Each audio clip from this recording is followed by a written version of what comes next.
Assalamualaikum warahmatullahi wabarakatuh. Perkenalkan, saya Dr. Muhammad Rafiq Rashid Fadur Rahman dengan pembimbing Dr. Pagan Pambudi MSI, spesialis neurologi konsultan.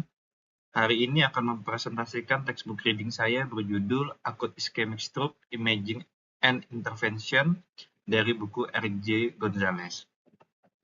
Berdasarkan latar belakang, jadi ada dua hal yang akan saya bahas. Pertama adalah CT, yang kedua adalah konvensional MRI. Enhanced CT memiliki kecepatan, ketersediaan yang luas, biaya yang rendah, serta akurasi dalam mendeteksi stroke iskemik, perdarahan intrakranial, dan juga perdarahan subarachnoid.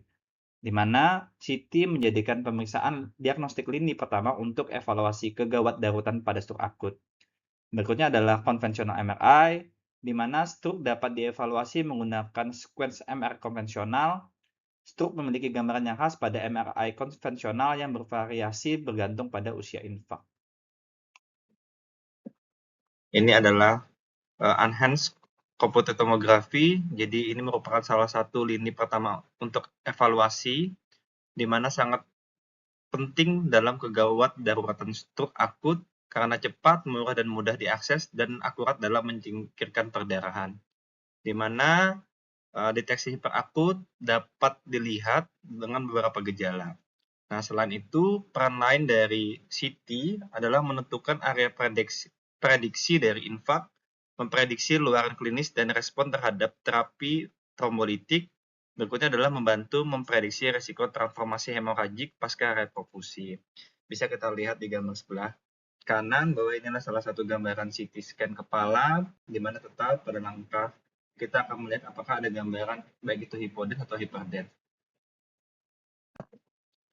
Jadi ada beberapa gejala yang kita bisa lihat, terutama pada CT kepala, berguna dalam mendeteksi early ischemic sign. Yang pertama adalah gambaran hipodens pada insula cortex atau disebut dengan insular rebound sign. Kita bisa lihat di gambar 1.1. Yang kedua adalah gambaran hipodens pada nukleus tentikular dan caudatus.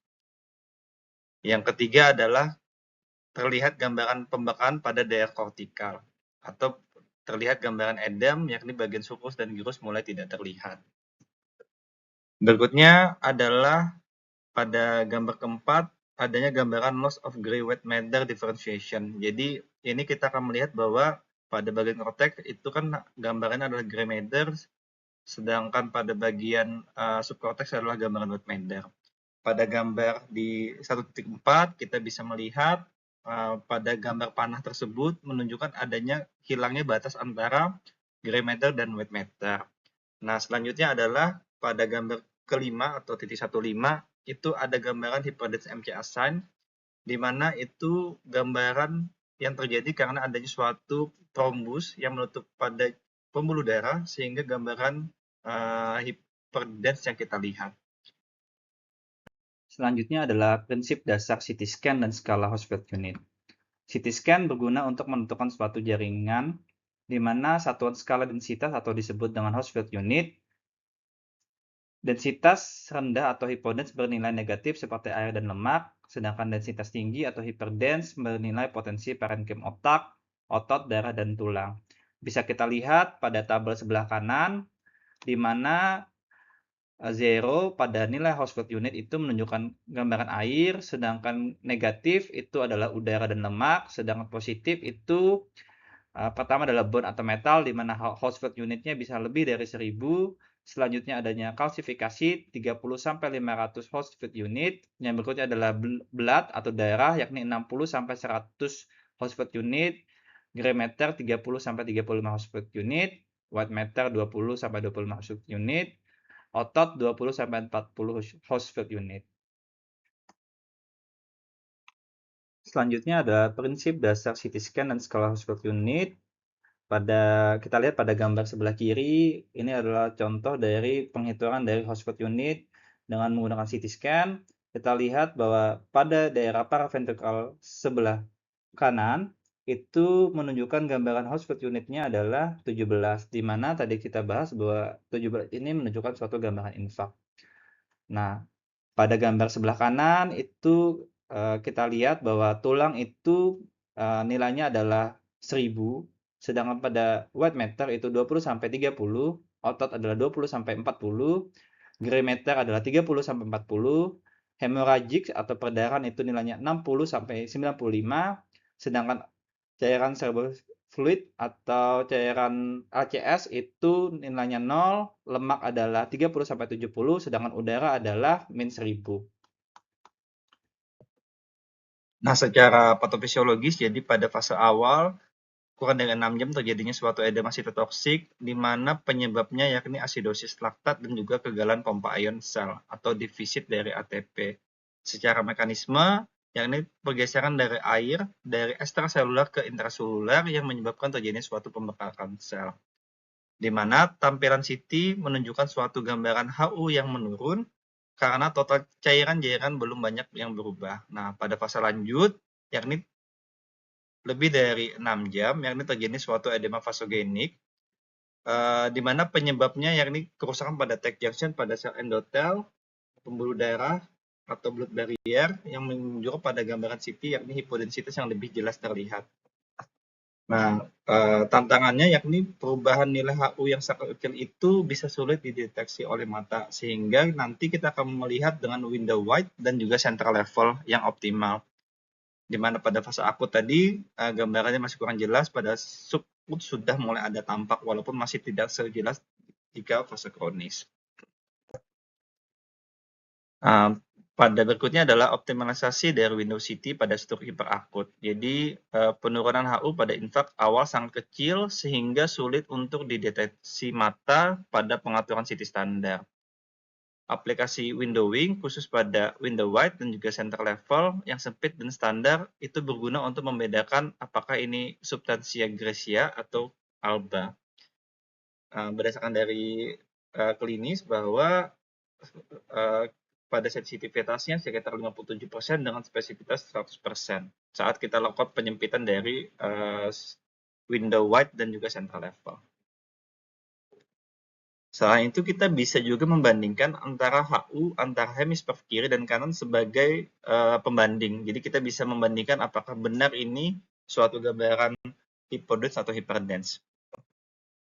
Nah, di mana secara prognostik dan klinis pada outcome-nya berdasarkan dari hasil CT scan, di mana gambaran middle sign tadi itu menunjukkan suatu gambaran buruk pasca trombolisis, di mana berdasarkan dari beberapa data, jika dilihat ada MCA-SAN itu memprediksi sekitar mortalitas hingga 85%, di mana skor NHSS 10 disertai dengan gambaran NCCT atau iskemik akut dengan teritori MCA-SAN positif itu mempunyai mortalitas yang lebih tinggi, di mana pada hipodense lebih dari sepertiga teritori MCA memiliki resiko perdarahan pasca RTPA. Ini adalah cara berikutnya dalam menentukan apakah pasien tersebut mengalami suatu infak yang luas atau tidak, yakni kita menggunakan Alberta Stroke Program Early CT Score atau ASPEC score, di mana jika skor ASPEC kurang di 7 atau disebut dengan infak ekstensif, di mana ini merupakan suatu prediktor kuat untuk prognosis yang buruk dan peningkatan risiko perdarahan intracerebral simptomatik pasca terapi. Jadi ada poin-poin penting dalam aspek skor. Jadi yang pertama adalah yang kita nilai adalah pada caudatus, terus pada insular ribbon, internal kapsul atau kapsula interna, nukleus lentikular, terus bagian M1 anterior, M2 frontal MCA cortex, atau yang berikutnya adalah M2 inferior division, terus temporal lobe pada MCA cortex lateral ke insular ribbon, yang ketiga ada M3 posterior, dan M4, M5, dan M6 merupakan suatu bagian dari anterolateral dan posterior dari MCA. Jadi di sini nanti kita akan menentukan jika misalnya kita menemukan gambaran hipodense, karena dari 10 poin nanti akan dikurangi satu poin sesuai dengan gambar yang kita lihat di sebelah kanan ini. Berikutnya adalah artefak. Jadi artefak adalah suatu kondisi di mana CT scan bisa tidak khas, Yang pertama adalah adanya benda asing, bisa kita lihat pada gambar sebelah kiri, saat kepala tertusuk oleh pisau, saat dilihat pada hasil CT scan-nya, itu menunjukkan gambaran hyperdense yang lebih dari 1000. Nah, selanjutnya adalah pseudolation pada heart death. Jadi, itu adalah saat posisi kepala pasien itu miring, itu akan mengganggu pada hasil CT scan. Di mana pada gambaran tersebut kita akan melihat tampak gambar infak. Sebenarnya itu hanyalah suatu kesalahan pada posisi pasien. Yang kita lihat pada gambar bawah ini kita melihat ada gambaran hypodense. Namun setelah dilakukan evaluasi dari MRI itu menggambarkan suatu gambaran hyperintens di mana berkorespondensi pada distribusi paraventricular horizontal atau distribusi daun sound finger yang terjadi pada ALS. Nah, selanjutnya adalah konvensional MRI. Jadi, stroke memiliki karakteristik pada MRI dengan konvensional yang berbeda berdasarkan dari usia infak. Jadi, ini dibagi berdasarkan dari waktunya, yakni ada hiperakut, akut, subakut, dan kronik. Pada hiperakut, yakni 0 sampai 6 jam, akut, yakni 6 sampai 24 jam, subakut, yakni 24 jam sampai 2 minggu, kronik, yakni lebih dari 2 minggu. Nah, ini kita bisa melihat pada T1, T2, DWI, dan flare. Jadi pada T1 weighted, itu gambarannya adalah jika kita menemukan gambaran infak, itu gambaran hypointens. Pada T2 nanti kita akan melihat infak itu adalah gambaran hyperintens. Pada DWI nanti kita akan melihat gambaran hypointens, dan pada flare nanti kita akan melihat gambaran hyperintens. Jadi kita lihat di salah satunya adalah di bagian T2 itu ada gambaran hyperintens pada daerah pons, sehingga ini merupakan suatu gambaran infak pada pons. Pada DWI itu ada gambaran hypointens pada bagian pons. Di mana pada fase hiperakut terdapat suatu oklusi atau aliran yang melambat, sehingga dalam hitungan menit setelah terjadi suatu infak, signal flow fluid pada citra T2 weighted itu menghilang. Nah, sedangkan pada flare itu onset dari kurang 6 jam menunjukkan sinyal tinggi. Pada T2 weighted dapat mendeteksi trombus intraluminal pada infak hiperakut. Pada periode hiperakut, 6 jam pertama terjadi perpindahan air dari ruang ekstraseluler ke intraseluler, namun mungkin hanya terdapat sedikit peningkatan pada jumlah total air dalam jaringan. Sehingga nanti pada hiperakut kita bisa melihat gambarannya. Nah, pada hiperakut, di mana pada T2 itu menunjukkan gambaran kehilangan sinyal, sedangkan pada flare itu menunjukkan gambaran yang sangat hyperintens atau sinyal terlihat. Nah, selanjutnya adalah fase hiperakut pada ADC itu menunjukkan restricted diffusion, pada DWI itu hyperintens, pada flare itu slightly hyperintens, pada TW1 dengan kontras biasanya terlihat early arterial enhancement dan tidak ada parenchyma enhancement. Pada T2 itu menunjukkan gambaran hyperintens atau gambaran putih di bagian gambaran pada gambar sebelah kiri. Nah, selanjutnya adalah pada fase akut. Jadi pada fase akut itu kita akan melihat gambaran yakni pada T2 dan flare itu menunjukkan gambaran yang meningkat atau hyperintens. Selanjutnya adalah fase subakut. Jadi pada fase subakut infak, yakni 1 hari hingga 2 minggu, di mana akan ditemukan hyperintens pada T2 dan flare, di mana pendekatan hipointensitas pada T1 serta batas infak dan pembekakan yang mulai sudah lebih jelas pada T1. Di mana ini terjadi karena adanya suatu edema vasogenik dan juga pembekakan pada sel atau jaringan.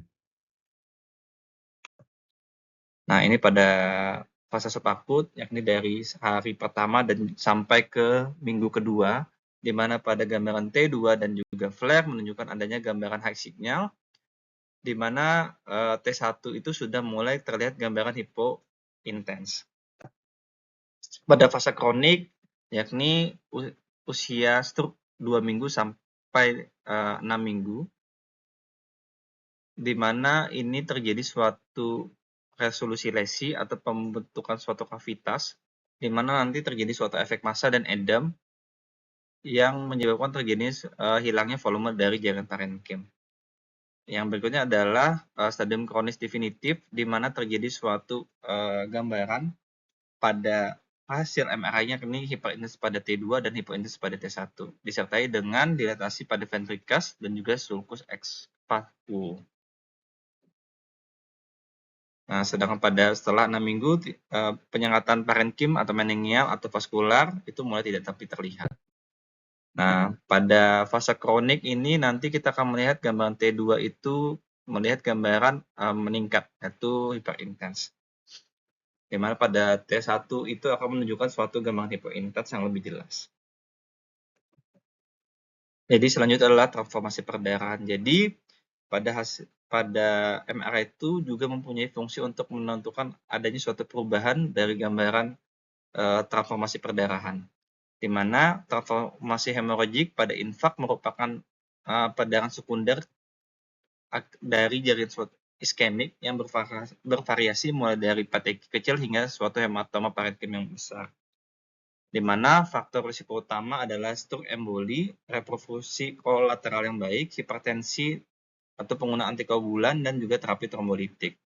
Di mana pada MR konvensional T2 atau flare tidak sensitif, namun nanti pada gradient recalling echo atau GRE T2 ada gambarkan sequence pilihan sensitivitas setara dengan CT scan, yakni gambar darah tampak sebagai area susceptibilitas atau hipointens, di mana pada subakut nanti ada bagian hemoglobin, di mana nanti T1 weighted-nya menjadi lebih sensitif dan tampaknya hiperintens atau terang, sedangkan pada kronis itu meninggalkan jejak hemosiderin.